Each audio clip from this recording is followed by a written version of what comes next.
So this is an example of a passive solar design, which means that it's got very high specification glazing across the south-facing side of the building, and it's got a lot of thermal mass, which in this case is concrete, but it could be anything that holds heat.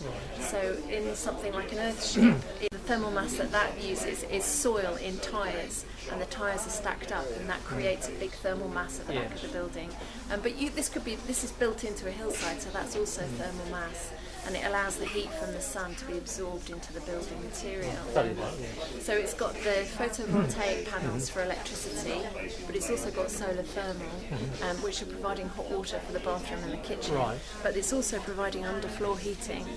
And solar thermal is a very good match with underfloor heating because it doesn't get really, really hot, but actually you don't need underfloor heating to be really, really hot. You just need it to be warm enough to the touch, and because it's heating your feet, it's keeping your feet warm, and it's radiating up, and it's across the whole of the floor.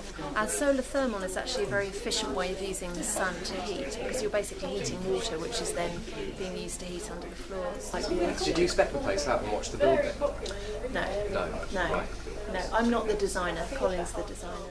20 years' time, the issues we're going to have with all properties in the UK is actually overheating. It's not going to be how to keep heat in, it's going to be how to get the heat out, and that's going to be where the energy load is really going to come from. So a lot of people are racing ahead of themselves trying to think of how they're going to actually make a highly insulated building and keep heat in. Well, that's going to work for the next 10-15 years, and then suddenly everyone's going to be going, I've got to now install air conditioning equipment and have a higher power load to compensate for that. So now what you need to do is think ahead and think, how can my property be easily adapted in the future to cool itself? And that's going to be one of the big challenges, and that's what we're doing here. So we've got rainwater harvesting pools that are immediately outside the window that can cool the air coming in. So we set up a cycle of sort of passive heat recovery system, if you like, at the moment, actually, which can then be, with some extra glazing that can be installed, actually can then become a buffer to prevent the property overheating.